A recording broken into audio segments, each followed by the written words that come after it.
nós sabemos que a economia, a proposta de uma economia comunista, economia 100% estatizada, é impossível. A demonstração disso foi dada em 1921 pelo Ludwig von Mises. A objeção dele é simples, ele diz, olha, se você não tem mercado, as coisas não têm preço.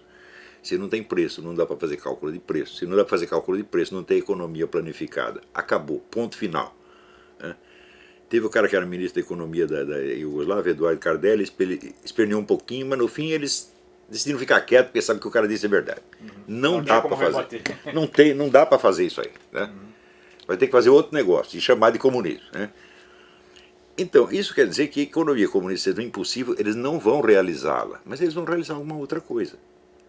O que é a outra coisa? Outra coisa é o fortalecimento político ilimitado do movimento comunista. Ele não precisa estatizar a economia para ele ser impotente, para ele ser onipotente. Entendeu? Basta ele estatizar tudo mais. A educação, a cultura, a moral, entendeu? As relações humanas, tudo. Eles controlam tudo. A economia, não, curiosamente, a coisa que eles menos controlam é a economia. Até porque não tem como. Não tem como. Então eles controlam o resto. Então agora o pessoal capitalista que só liga para a economia, ele diz, não, mas eles estão deixando a gente praticar o capitalismo aqui, então não é o comunismo. Eu digo, mas nunca existiu outro comunismo senão esse, você está entendendo? A ideia do comunismo universalmente estatizado é uma besteira. Não, hoje nós sabemos que na União Soviética, durante toda a história da União Soviética, incluindo o período stalinista, você tinha pelo menos 50% da economia privada. Era ilegal, mas o governo deixava, porque se fechasse a economia privada, acabava toda a economia. É como o mercado negro que está surgindo com muita força na Venezuela. Isso, exatamente, exatamente. Quer dizer, legal, o ilegal, o capitalismo está lá. Não existe porque essa coisa de... é a situação natural. Mas é evidente. Só existe economia capitalista, não existe economia que não seja capitalista.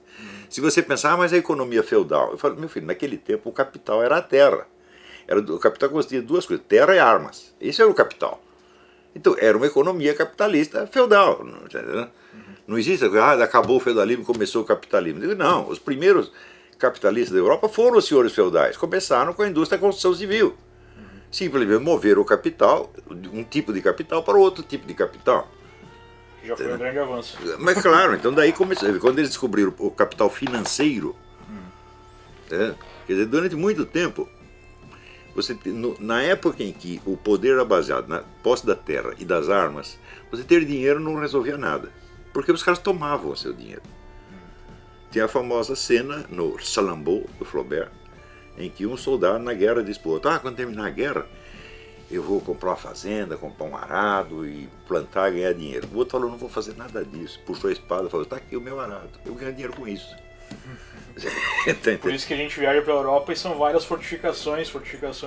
Claro, então na época você ter dinheiro não era riqueza, você está entendendo? Porque o dinheiro se tomava. Esse negócio é baseado nas armas, então o dinheiro não é um poder.